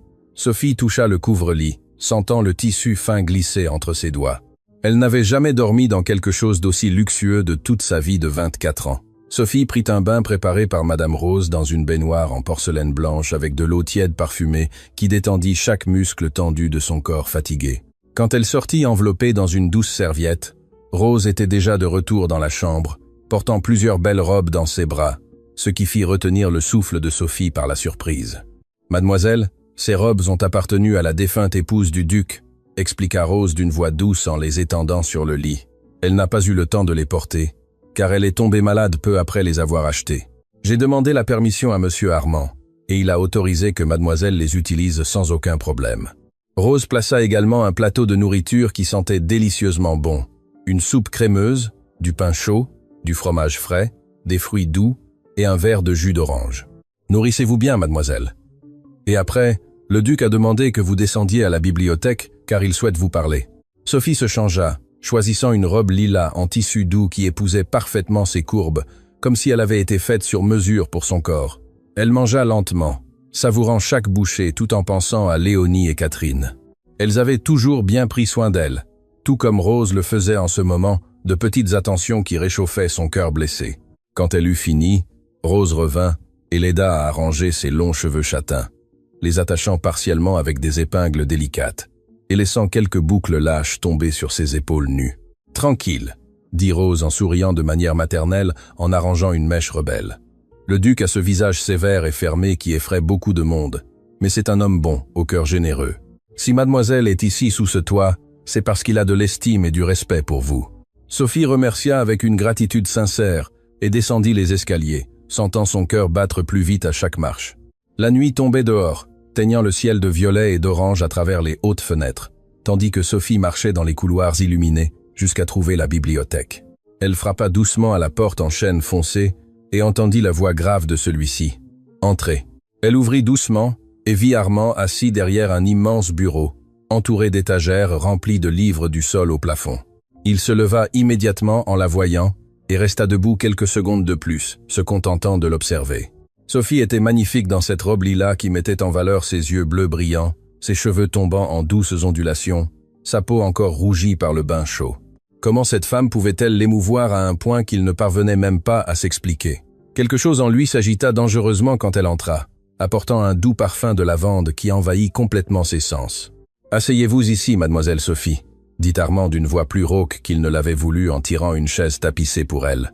Ses doigts effleurèrent légèrement son bras nu lorsqu'il la guida vers le siège, et tous deux ressentirent ce bref contact comme un choc électrique qui parcourut leur peau, hérissant chaque centimètre. Sophie s'assit, essayant de contrôler sa respiration tandis qu'il retournait de l'autre côté de la table, mais il ne s'assit pas. Il resta debout, appuyant ses mains sur le bois foncé et se penchant légèrement vers elle. « Nous devons parler de votre situation ici », dit-il en la regardant profondément dans ses yeux bleus qui brillaient sous la lumière dorée des bougies dansantes.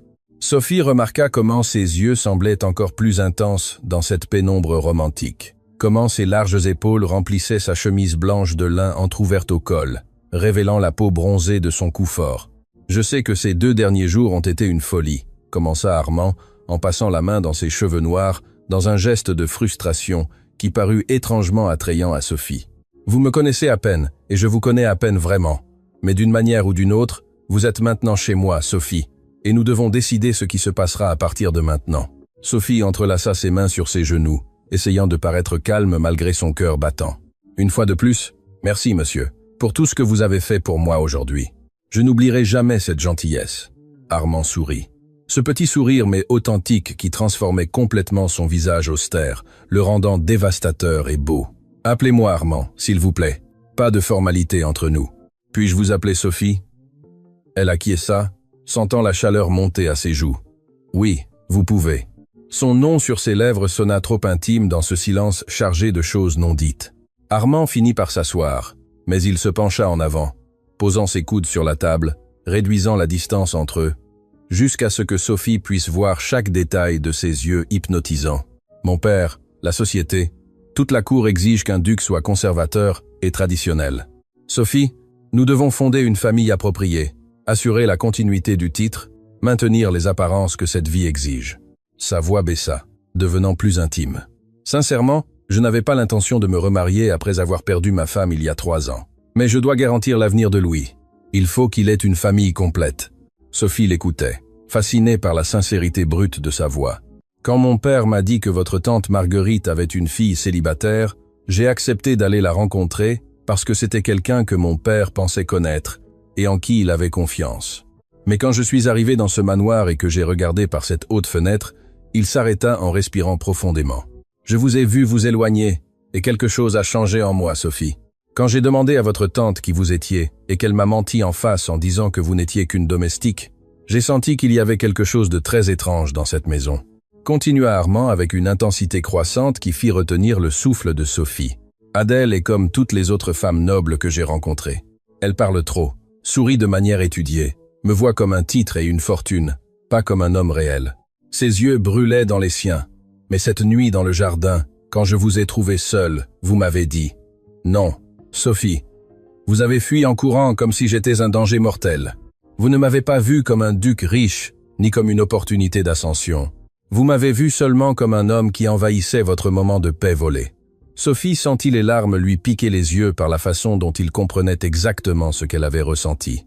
Je regrette les conditions terribles dans lesquelles vous viviez dans cette maison sous la garde de votre tante. » Il tendit sa main sur la table, paume vers le haut, dans une invitation silencieuse. Sophie regarda cette main tendue, sentant l'air devenir dense entre eux, chargé de possibilités et de promesses non dites. Lentement, elle posa sa main sur la sienne, et Armand l'enveloppa de doigts fermes, mais étonnamment doux, qui firent s'emballer son cœur sans contrôle. « Alors, Sophie, j'ai une proposition à vous faire, » dit-il d'une voix rauque qui la fit trembler. « Vous me semblez être une femme qui ne se soucie pas des richesses, des robes chères, des titres vides, ni de la position sociale. Vous voulez la paix, et vivre en paix sans peur, ni humiliation constante. » Il serra doucement sa main. « Et j'ai besoin d'une femme qui soit réelle avec moi, qui ne fasse pas semblant d'être ce qu'elle n'est pas, qui prenne soin de mon fils avec un amour véritable. » Sophie le regarda, perdue, attendant ce qui allait venir. « Je sais que c'est trop tôt, et cela semble une folie complète. Je ne vous forcerai à rien que vous ne vouliez pas librement. Mais ici, vous aurez un bon foyer, protection, respect. Vous serez une duchesse respectée.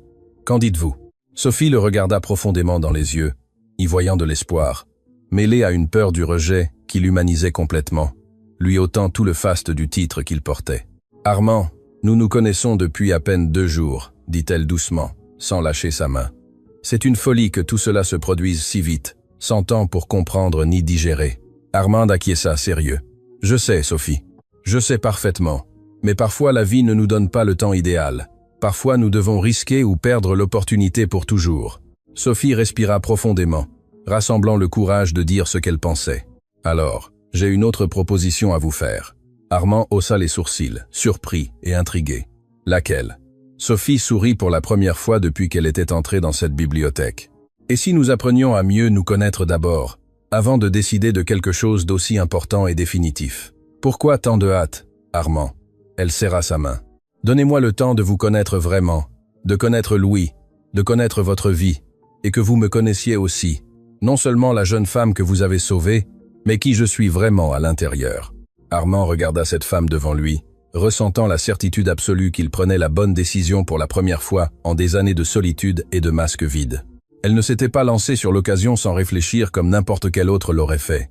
Elle avait demandé du temps, demandé la vérité, demandé une connexion réelle, avant des promesses qui pouvaient être vides. Il sourit sincèrement, sentant quelque chose en lui s'éveiller après avoir dormi pendant 3 années entières. « J'accepte. » Sophie Duval se leva sans lâcher sa main, et il la fit se lever doucement aussi, jusqu'à ce qu'ils soient séparés seulement par la table étroite.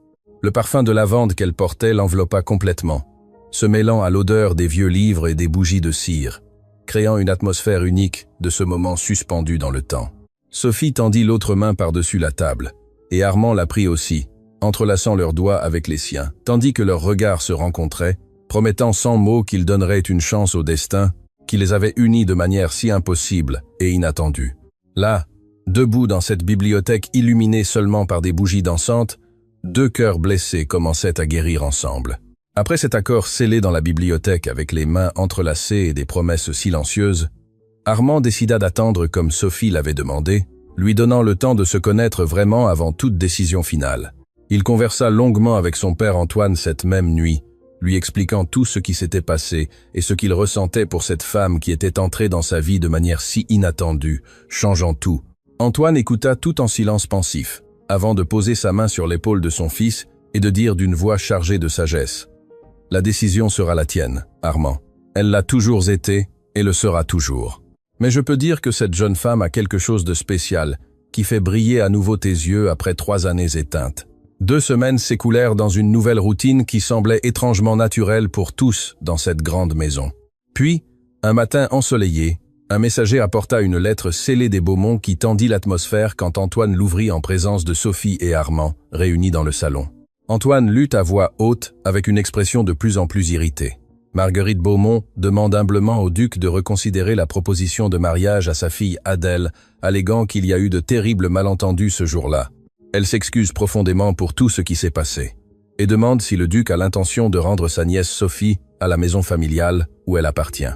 Sophie sentit la nausée lui monter à la gorge en entendant ces mots hypocrites et calculés de la tante qui l'avait brutalement chassée des semaines auparavant.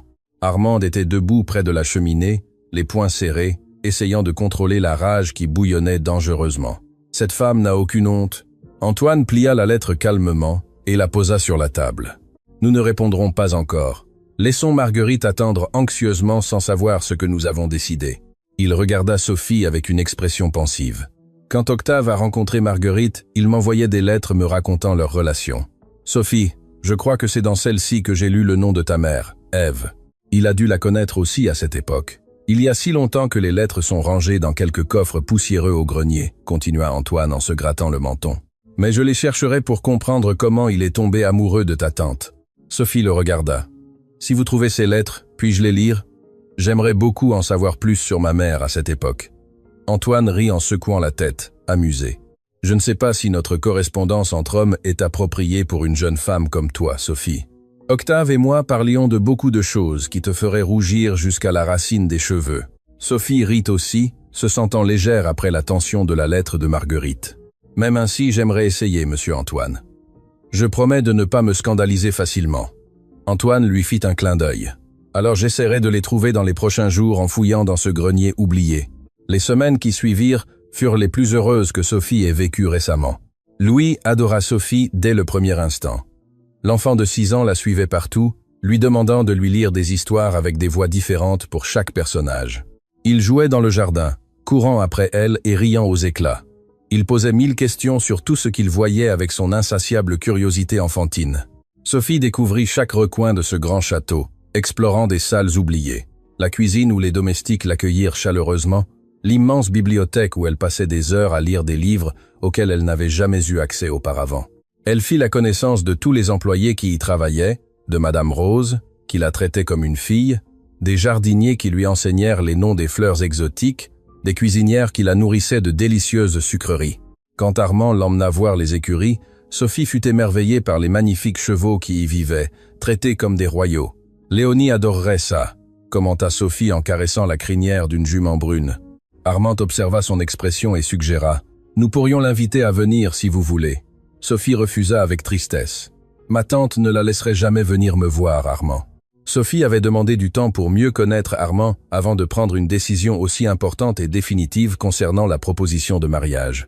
Mais ce qu'elle ressentait en elle était fort et indéniable à chaque jour passé à ses côtés dans cette nouvelle routine qui semblait faite sur mesure pour les ajuster parfaitement. Il avait ce visage sérieux et fermé qui intimidait beaucoup.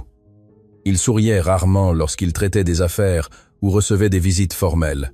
Il maintenait la posture rigide d'un duc puissant qui n'acceptait pas les défis. Sophie voyait tout cela quand il traitait avec les autres, maintenant une distance de sécurité et un masque froid qui protégeait son cœur blessé. Mais avec Antoine, avec Louis et surtout avec elle, il n'était qu'Armand, l'homme réel caché derrière le lourd titre. Avec elle, il riait vraiment, faisant briller ses yeux d'une joie sincère.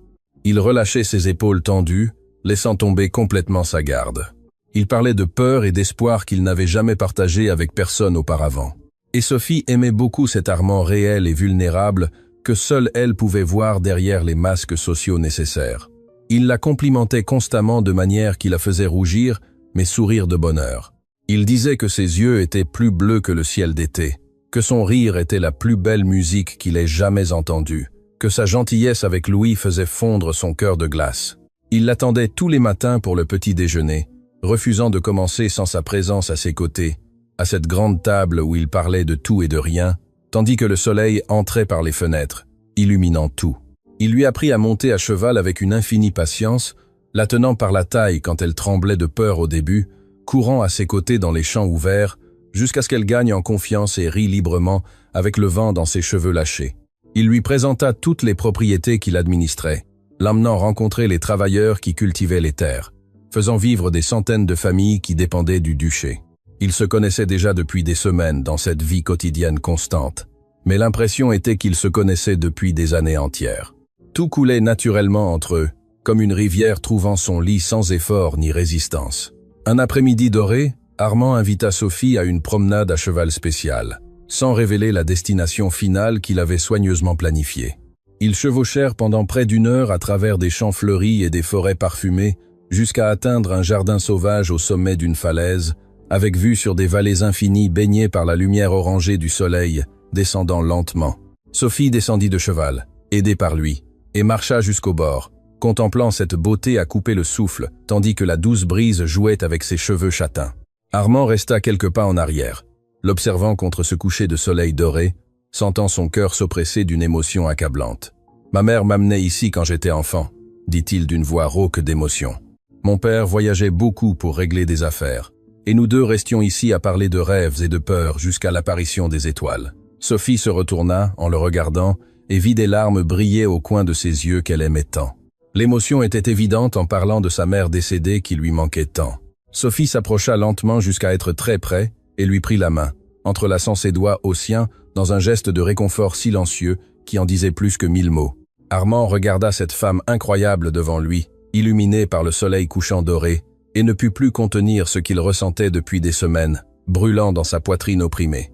Il l'attira par la taille, la rapprochant de lui, jusqu'à ce que leur corps se touchent complètement, et se pencha lentement, lui laissant le temps de le rejeter si elle le désirait. Sophie leva le visage, offrant ses lèvres entr'ouvertes dans une acceptation silencieuse qui fit s'emballer le cœur d'Armand. Quand leurs lèvres se touchèrent pour la première fois, ce fut comme si le monde entier s'arrêtait pendant quelques secondes éternelles, doux au début, goûtant cette nouvelle connexion. Puis plus profond quand tous deux s'abandonnèrent complètement à ce baiser qui scellait quelque chose de bien plus grand qu'une attraction physique. Ses mains montèrent le long de son dos, jusqu'à se perdre dans ses cheveux lâchés, tandis que les siennes s'accrochaient à sa chemise avec force, comme si elle avait peur de tomber. Quand ils se séparèrent enfin, haletants, leurs fronts restèrent appuyés l'un contre l'autre. « Sophie !» murmura Armand son nom comme une prière sacrée qu'il gardait dans son cœur. Sophie ouvrit les yeux, encore étourdie par ce baiser, croisant les siens, brûlant d'une intensité qui la fit trembler. « Qu'y a-t-il » Il caressa son visage de doigts tremblants. « Ce qui s'est passé ici maintenant signifie que vous avez réfléchi à ma proposition de mariage. » Sophie sourit, sentant des larmes de bonheur couler sur ses joues rougies. « Oui, j'y ai réfléchi, Armand. J'ai beaucoup réfléchi pendant toutes ces semaines à vous observer, à vous connaître, à tomber amoureuse de vous. » Elle respira profondément. « J'accepte de vous épouser. » Armand n'attendit rien de plus. Il l'attira à nouveau et l'embrassa avec toute la passion contenue pendant ces semaines d'attente torturante, la couchant doucement sur l'herbe moelleuse, tandis que le soleil se couchait, teignant tout d'or autour d'eux, perdus l'un dans l'autre complètement. Quand ils rentrèrent chez eux, il faisait déjà nuit, et les étoiles brillaient dans le ciel comme témoins de cet amour qui naissait fort et vrai. Antoine et Madame Rose les attendaient dans le salon avec des expressions sérieuses qui firent s'arrêter immédiatement Armand et Sophie, sentant que quelque chose d'important s'était passé pendant leur absence. Antoine était assis, tenant 2 papiers jaunis dans ses mains tandis que Rose se tenait à ses côtés. « Il serait préférable que vous vous asseyiez », dit Antoine d'une voix grave qui n'admettait pas de réplique. Armand fronça les sourcils, inquiet. « Que s'est-il passé, père? Qu'est-ce qu'il y a ?» Ils s'assirent sur le canapé côte à côte, toujours les mains entrelacées, tandis qu'Antoine respirait profondément, se préparant à révéler quelque chose de clairement difficile. « J'ai retrouvé les lettres qu'Octave m'envoyait il y a des années, quand il a rencontré Marguerite, » commença Antoine en regardant directement Sophie. « Et Rose est allée ranger votre vieille valise aujourd'hui, Sophie, quand elle a trouvé une lettre de votre mère Ève cachée dans une déchirure de la valise. » Il fit une lourde pause. « Je dois d'abord m'excuser, mais comme la lettre était ouverte, je l'ai lue, et en la comparant avec ce que j'ai ici dans les lettres d'Octave, il tendit les 2 papiers à Sophie. « Vous devez connaître la vérité. » Sophie prit les lettres d'une main tremblante, tandis qu'Armand s'approchait, lisant avec elle par-dessus son épaule, la soutenant de sa présence ferme. La lettre d'Octave à Antoine était jaunie par le temps, mais la calligraphie restait lisible, révélant des secrets enfouis depuis des décennies. « Mon cher ami, j'ai rencontré une femme d'une beauté éblouissante, aux longs cheveux châtains comme la soie, aux yeux bleus profonds comme l'océan. Elle s'appelle Ève, et c'est la créature la plus belle que j'ai jamais vue de ma vie. Mais en même temps, j'ai rencontré sa sœur Marguerite, qui est ambitieuse, a une étiquette impeccable, est éduquée, et serait l'épouse parfaite pour un marquis comme moi, qui a besoin de quelqu'un qui sache se débrouiller dans la société. » Sophie sentit les larmes couler en lisant la partie suivante. « Je suis tombé amoureux des 2 de manière différente, Antoine. D'Ève avec passion ardente, de Marguerite avec une raison calculée, mais j'ai décidé de demander Marguerite en mariage, car cela me convient mieux pour ma position.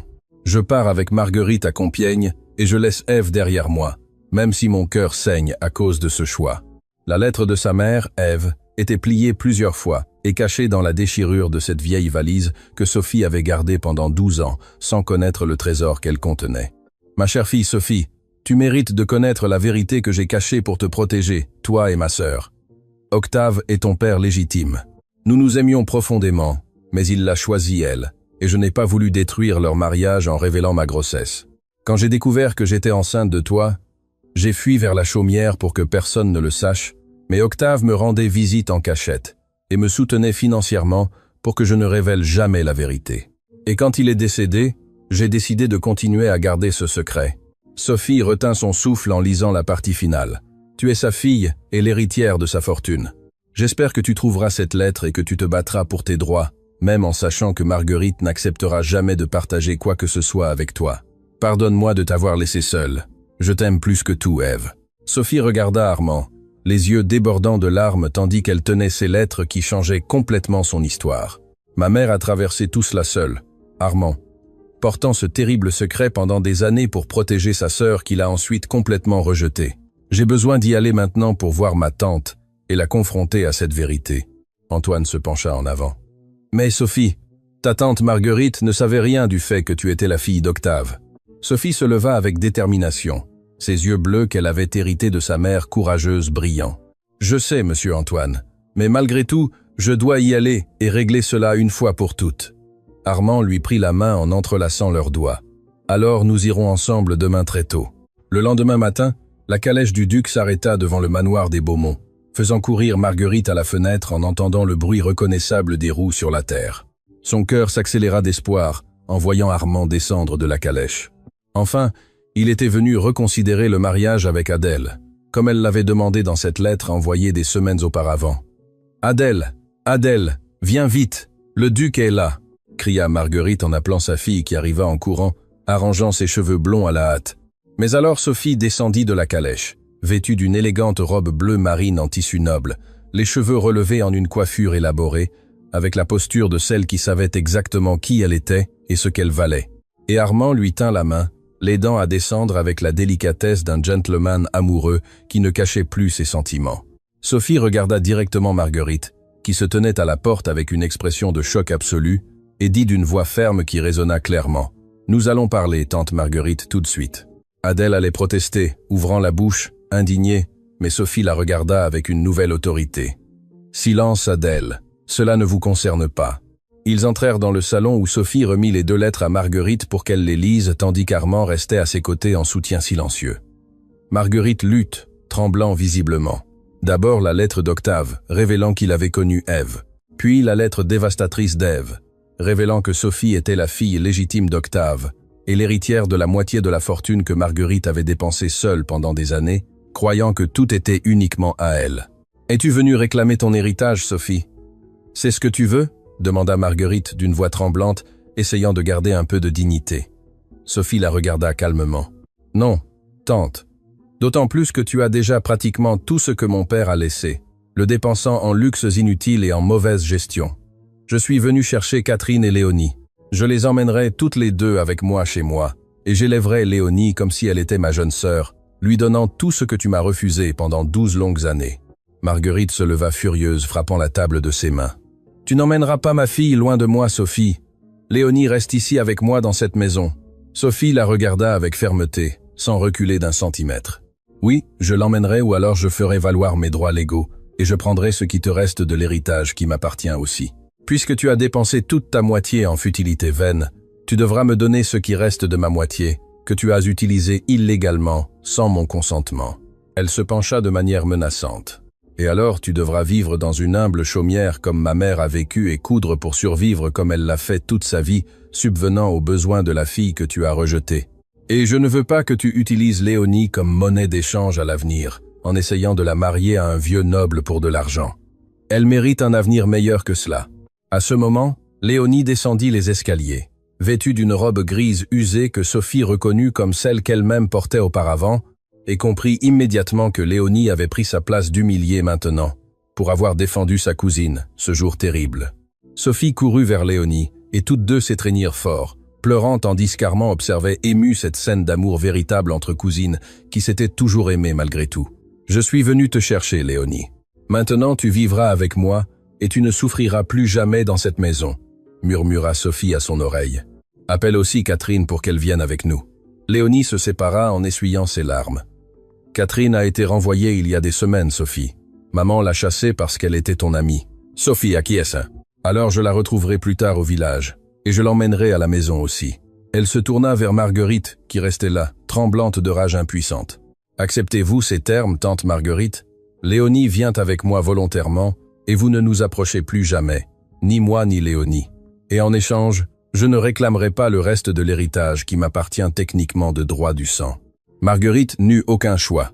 Elle acquiesça, vaincue, tandis que Sophie sortait de cette maison pour la dernière fois, tenant la main de Léonie, avec Armand à ses côtés, les protégeant toutes les deux. Sophie retrouva Catherine au village, vivant dans une petite maison, et travaillant comme blanchisseuse, pour survivre après avoir été cruellement renvoyée par Marguerite. Quand elle vit Sophie descendre de cette élégante calèche, Catherine pleura, en l'embrassant fort. « Ma petite, ma chère petite, comme tu m'as manqué. » Sophie l'emmena aussi au château du duc, où les trois, Sophie, Léonie et Catherine, avaient enfin un véritable foyer rempli d'amour et de sécurité. Une semaine plus tard, Sophie et Armand se marièrent lors d'une magnifique cérémonie avec toute la société présente, témoignant de cet amour impossible qui avait vaincu toutes les barrières et les préjugés. Sophie était officiellement duchesse maintenant, portant une robe blanche en dentelle délicate, un long voile brodé à la main, des fleurs dans ses cheveux châtains, et elle aimait cet homme d'une manière qu'elle ne pouvait expliquer avec de simples mots, car cela transcendait tout ce qu'elle avait connu auparavant.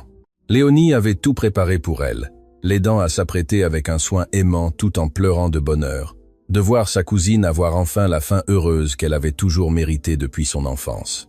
Armand confia à Léonie la charge des chevaux de la propriété, même si elle n'avait que 15 ans. Il avait rapidement perçu qu'elle était très intelligente avec les animaux, et qu'elle avait un talent naturel pour les traiter avec douceur mais fermeté. Léonie s'épanouit avec cette nouvelle responsabilité, gagnant une confiance et un but qu'elle n'avait jamais eus auparavant. Et il était désormais de la responsabilité de Sophie de garantir son avenir, en lui donnant une éducation appropriée et, le moment venu, un bon mariage. Car, tout comme Sophie, Léonie n'avait jamais vraiment été appréciée de Marguerite. La mère avait toujours préféré Adèle, délaissant la cadette comme inférieure. 1 an après ce magnifique mariage, Sophie donna naissance à 2 jumelles en bonne santé qui remplirent cette maison de joie. L'une s'appellerait Ève, en hommage à sa mère courageuse qui avait élevé Sophie seule avec tant d'amour malgré toutes les difficultés. Et l'autre s'appellerait Alice en hommage à la mère d'Armand, qu'il avait perdue trop jeune, mais n'avait jamais oubliée. Les 2 bébés étaient magnifiques, avec des yeux bleus brillants comme ceux de Sophie et des cheveux foncés comme ceux d'Armand. Un matin tranquille, tous étaient réunis dans le grand salon, vivant cette paix conquise avec tant de souffrances et de larmes versées. Les jumelles, Ève et Alice, dormaient sur de doux coussins au sol, entourés de jouets colorés. Léonie, maintenant âgée de 16 ans, lisait à haute voix à Louis, 7 ans, qui écoutait attentivement une histoire d'aventure. Antoine dormait dans le grand fauteuil près de la cheminée, avec un sourire satisfait sur ses lèvres vieillies. Et Armand et Sophie étaient enlacés sur le canapé, observant cette scène parfaite de véritable famille qu'ils avaient construite ensemble. Armand se pencha vers son oreille et chuchota d'une voix chargée d'une émotion authentique. « Merci Sophie de m'avoir fait comprendre que je pouvais redevenir heureux et avoir une famille ainsi remplie d'amour, après des années à croire que je ne ressentirais plus jamais cela. » Sophie tourna le visage en souriant, des larmes de bonheur dans les yeux. « C'est moi qui te remercie, Armand, d'être allé chez tante Marguerite ce jour impossible et de m'avoir tiré de là, sauvant ma vie de façon que tu n'imagines même pas. Je t'aime tellement que mon cœur ne tient plus dans ma poitrine quand je te regarde. » Armand embrassa son front avec une tendresse infinie qui faisait fondre Sophie complètement. « Je t'aime aussi, Sophie de Montaigne, ma duchesse, mon épouse, ma vie entière. » Et ainsi nous arrivons à la fin d'une autre histoire qui nous enseigne de précieuses vérités sur la vie. Que le véritable amour ne choisit pas par commodité, mais par la connexion authentique des âmes qui se reconnaissent. Que la bonté vainque toujours la cruauté à la fin, même quand cela semble impossible. Que notre origine ne définit pas notre destin, mais nos choix courageux. Et que la vraie famille n'est pas seulement le sang, mais ceux qui restent à nos côtés dans les moments les plus sombres, offrant de la lumière quand tout semble perdu. Merci de tout cœur d'être resté jusqu'à la fin avec moi dans ce voyage émouvant de Sophie et Armand. Votre compagnie a rendu chaque chapitre plus spécial et significatif. Et j'espère que cette histoire a touché votre cœur autant qu'elle a touché le mien en vous la racontant. Jusqu'à notre prochaine histoire, où l'amour trouvera toujours son chemin.